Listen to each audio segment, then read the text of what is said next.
현재 목포에 660명 정도의 우리 성도들이 내려가서 현재 오늘 오전까지 사역을 하게 되고 오후에 이제 출발을 해서 귀경을 하게 됩니다.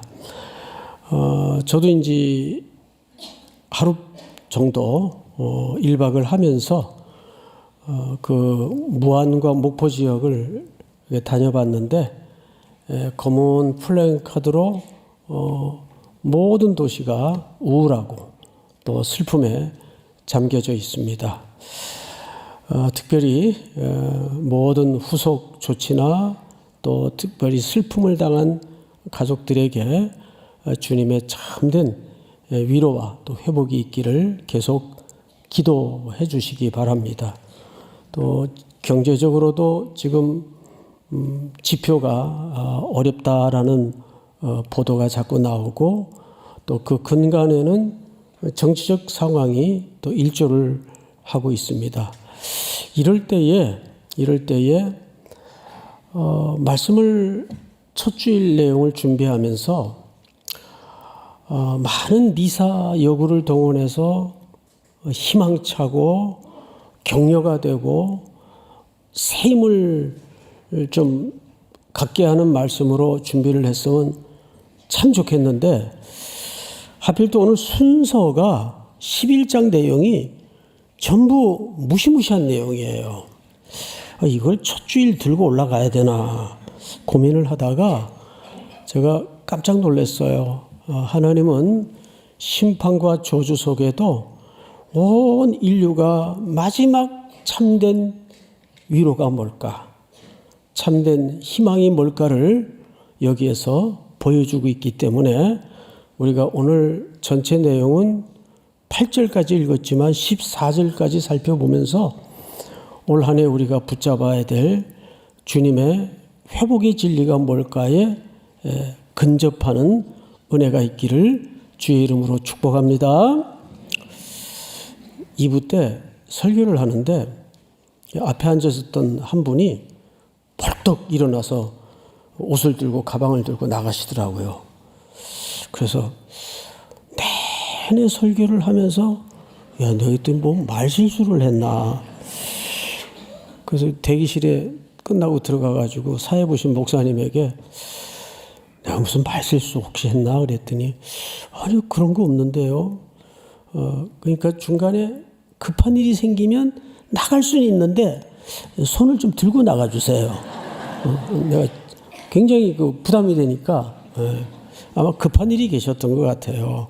연세가 좀 드신 분인데 우선 1절을 좀 보십시다. 1절서부터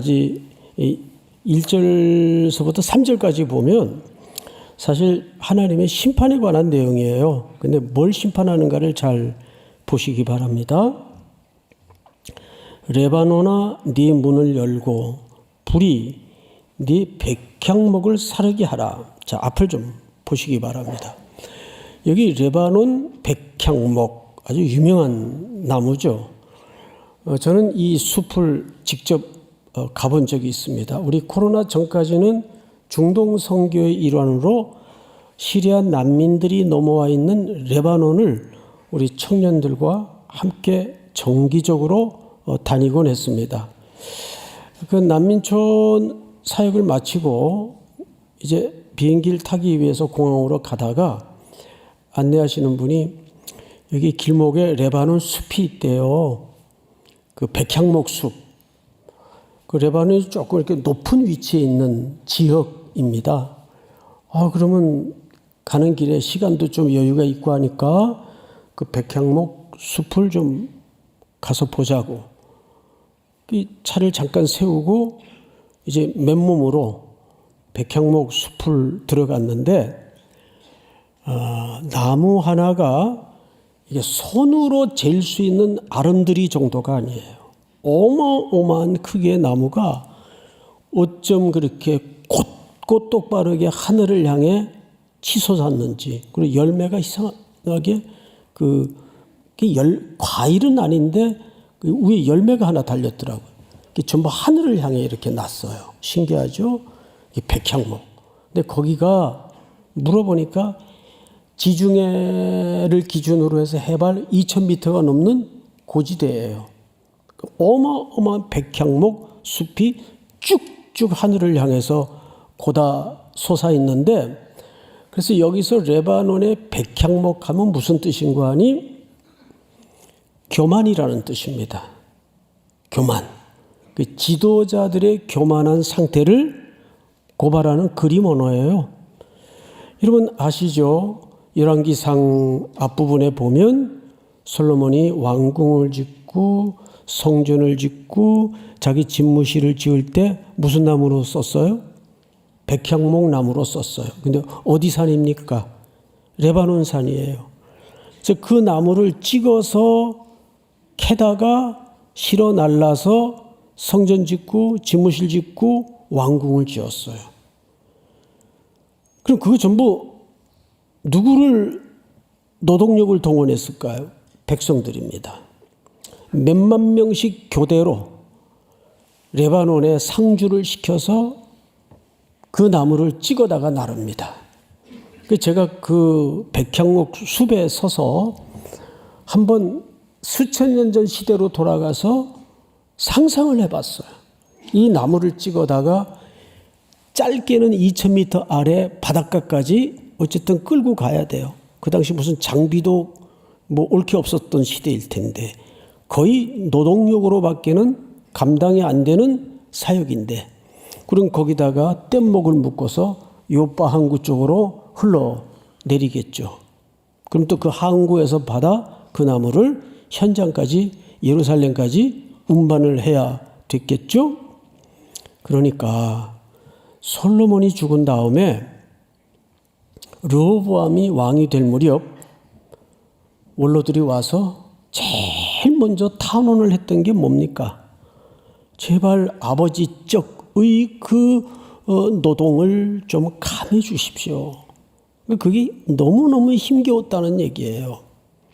그 백향목이에요.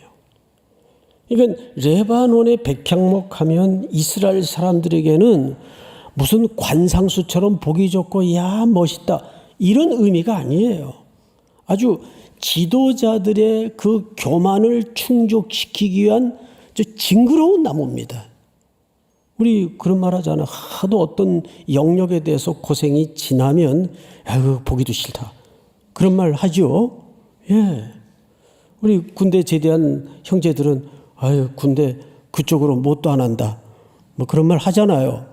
이제 그런 식이에요. 자, 그래서 여기 레바논아 네 문을 열고 불이 네 백향목을 사르게 하라. 이것은 사실상 유다와 이스라엘의 지도자들을 심판하시겠다는 스가랴 선지자를 통한 하나님의 심판이에요. 예고하는 거예요. 2절을 볼까요?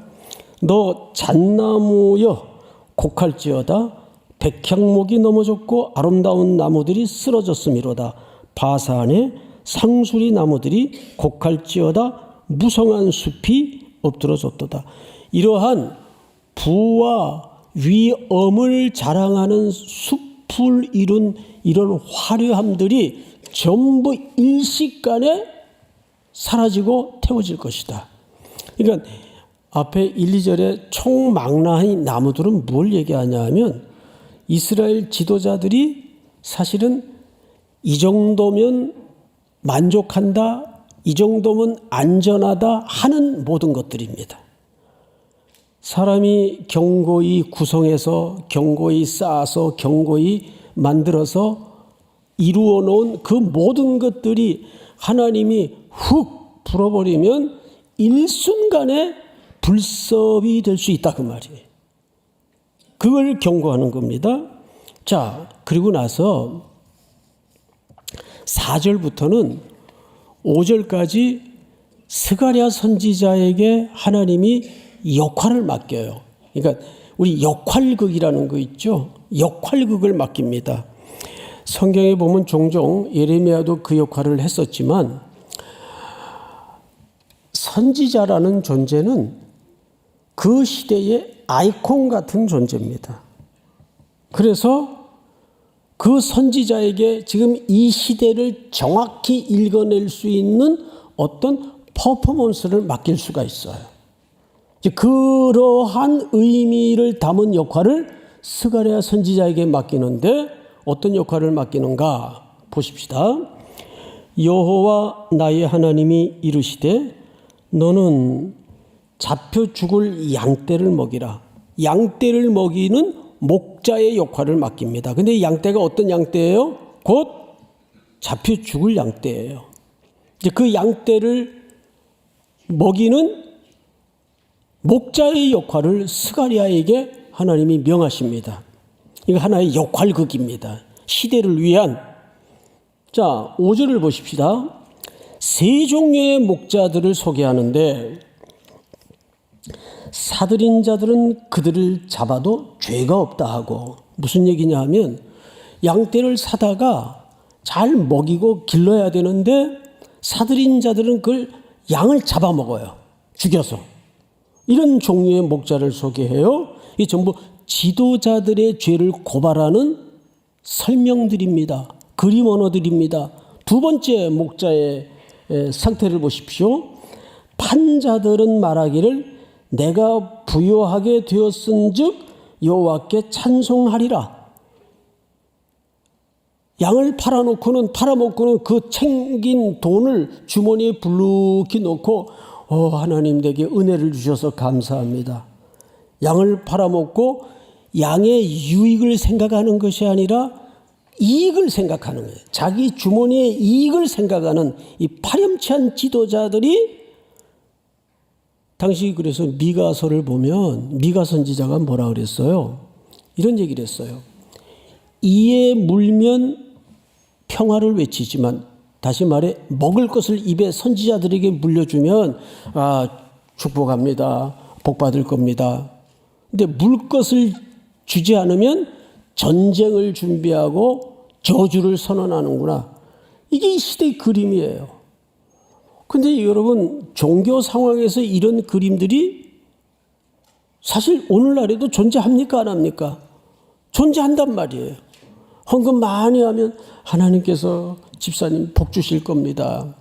헌금 조금 하면 그렇게 하나님 앞에 인색하니까 맨날 사는 모양이 그 모양이지. 이거 그래도 몇 번만 한번 들어보세요. 가스라이팅돼요. 이런 것도. 오늘날에도 이런 아류의 신앙들이 존재한다 그 말이에요. 여기서 세 종류의 목자를 소개하는데, 첫째는 양을 사다가 그냥 잡아먹어요. 양을 잘 풀을 뜯기고 키워서 할 생각은 안 하고, 두 번째는 그 양을 팔아요. 자기 주머니만 챙기는 거예요. 양을 팔아서. 가끔 슬픈 광고를 봐요. 교회를 매매하라고 광고가 나왔는데 그건 말도 안 되는 제목인데 성도 몇 명. 야, 어떻게 그런 광고를 낼 양심이 있을까? 그리고 또 그런 광고를 내줘요. 끔찍하죠.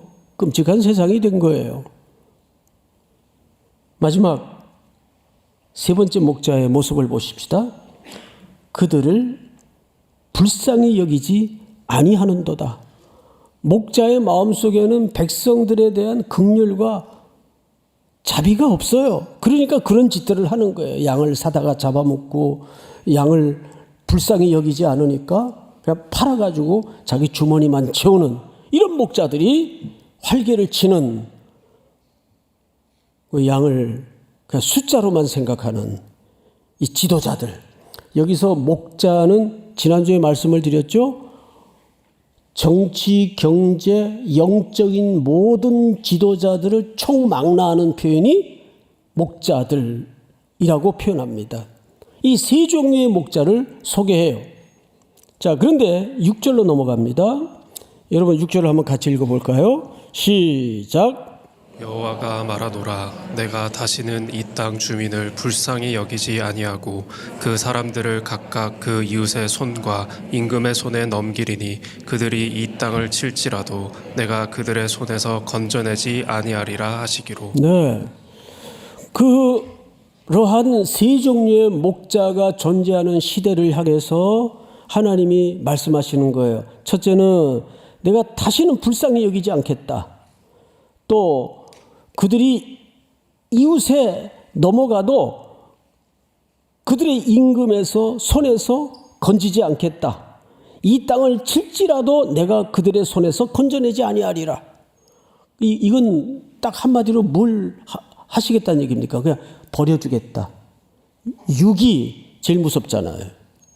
그들의 상실한 마음대로 내어버려 두는 것이 진짜 재앙입니다.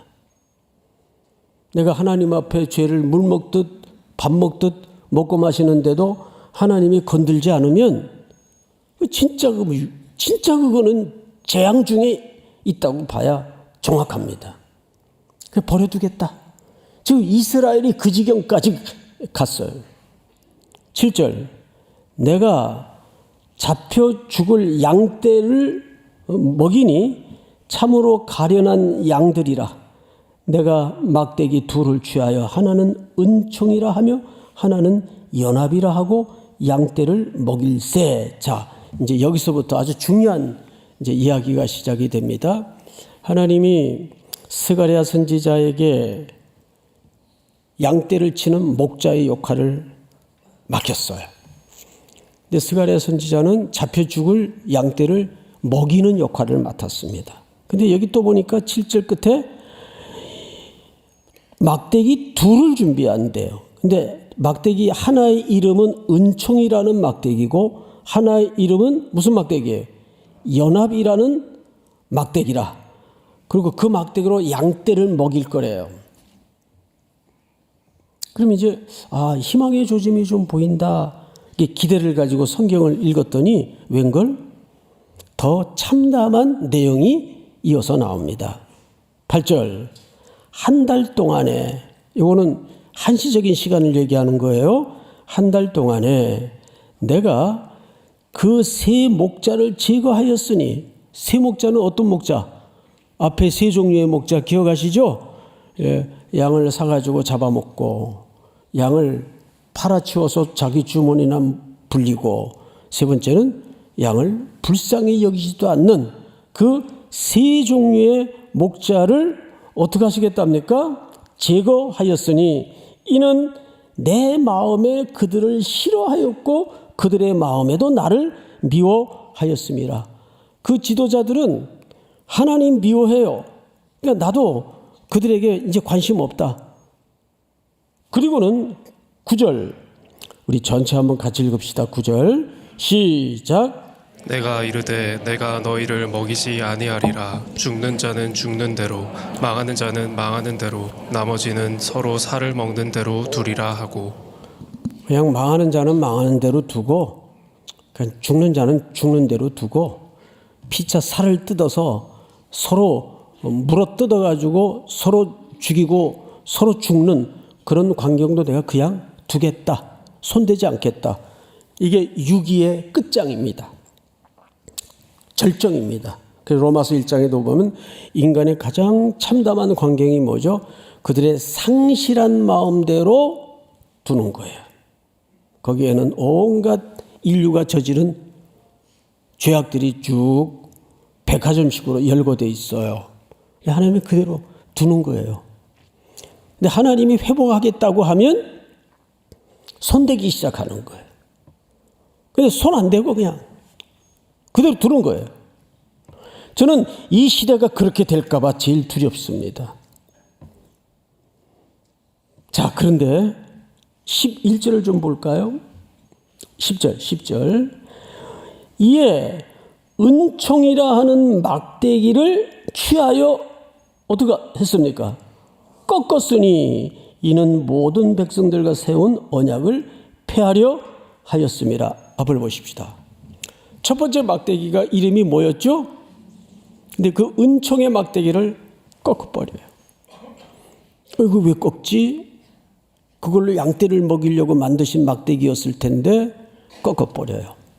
그런데 이 지도자들의 상태를 보니까 더 이상 희망이 없다는 것을 하나님이 보시고 나도 이제 이들을 포기하겠다. 그들 앞에서 그 은총의 막대기를 꺾어버려요. 언약을 폐기한 거예요. 더 이상 이제 너하고 나하고는 관계가 없다. 언약 백성들 아닙니까? 그런데 두 번째 막대기를 또 꺾어요. 14절을 한번 볼까요? 14절. 다 같이 시작.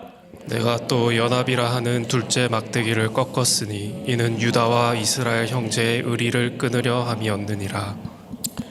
두 번째 막대기는 연합이라는 막대기인데 연합이란 막대기를 꺾는 이유를 이렇게 설명합니다. 이는 유다와 이스라엘 형제의 의리를 끊으려 함이었느니라. 이게 얼마나 무서운 얘기냐 하면 자 보세요. 이건 당연한 거예요. 첫 번째 막대기가 은총의 막대기예요.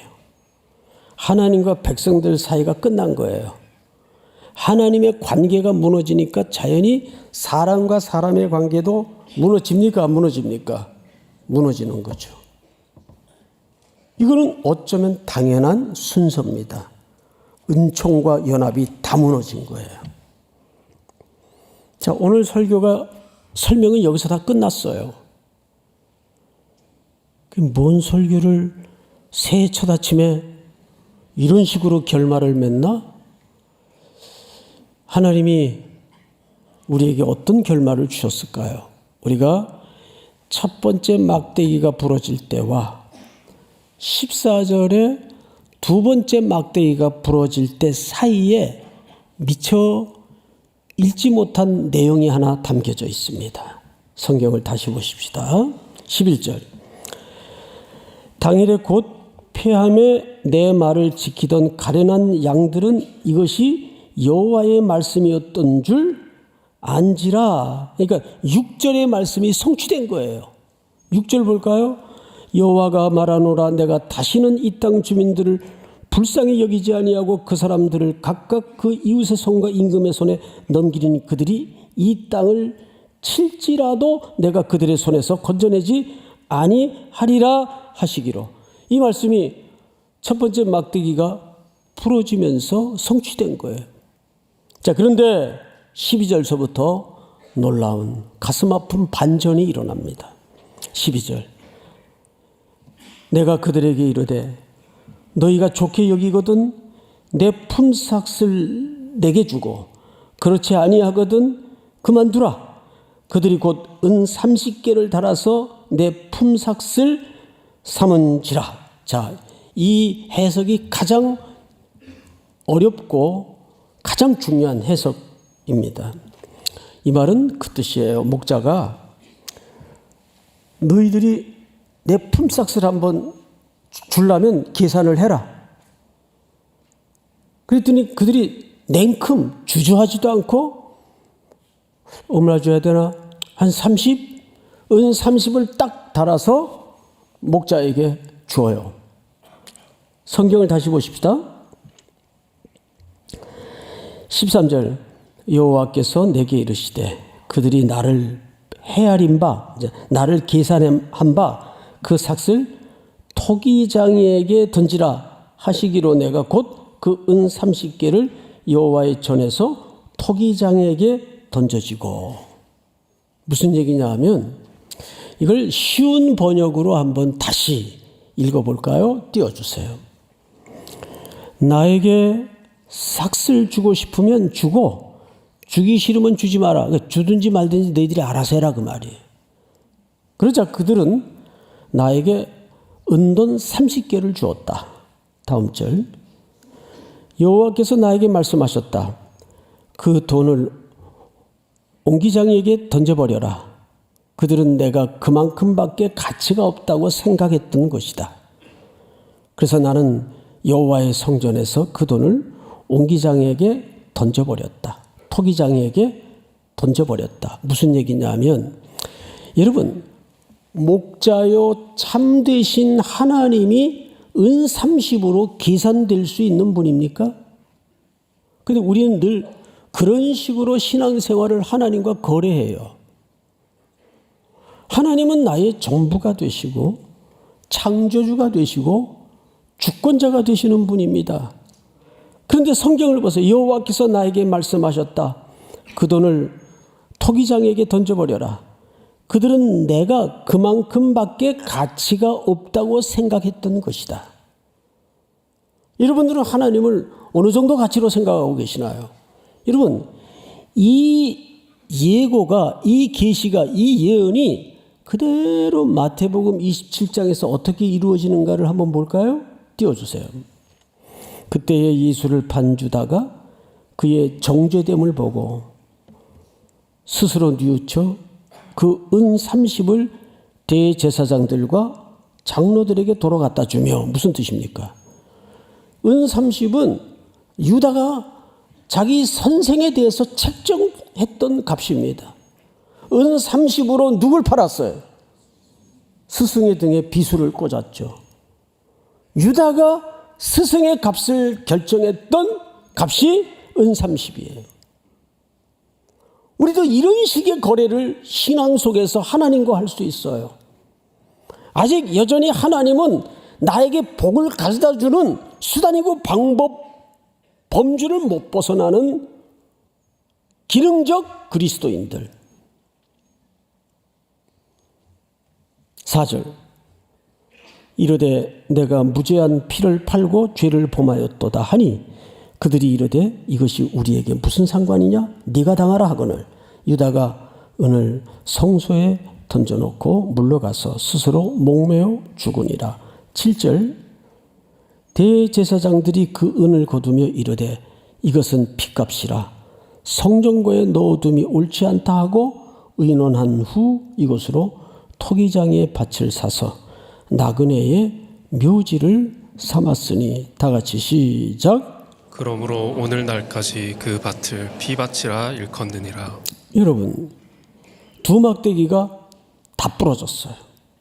은총의 막대기도 꺾여졌고 연합의 막대기도 꺾여졌어요.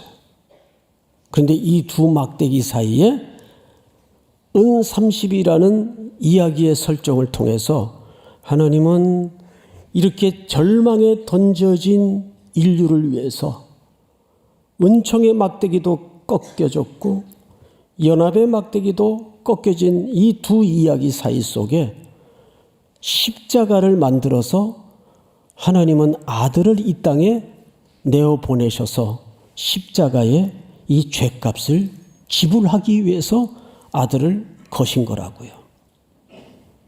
결국 이 이야기는 저주의 이야기가 아니라 십자가의 길만이 인류의 온전한 회복이 있다는 것을 설명하고 싶은 겁니다.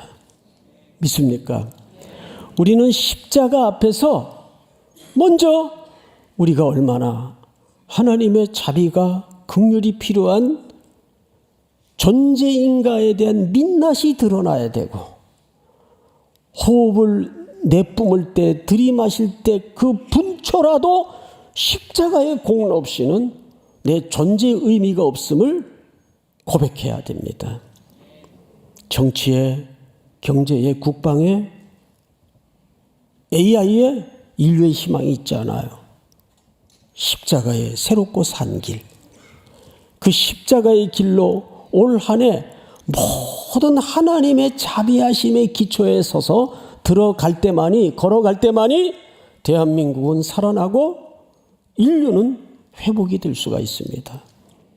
세상이 아무리 우리를 세차게 비바람을 몰아서 흔들지라도 우리는 두 눈을 부릅뜨고 십자가에 죽으신 예수 그리스도께 우리의 시선을 고정하여 오늘도 거기에만이 내 인생의 해답이 있고 내 슬픔을 덮을 수 있는 하나님의 긍휼과 자비가 있다는 것을 믿으시기 바랍니다.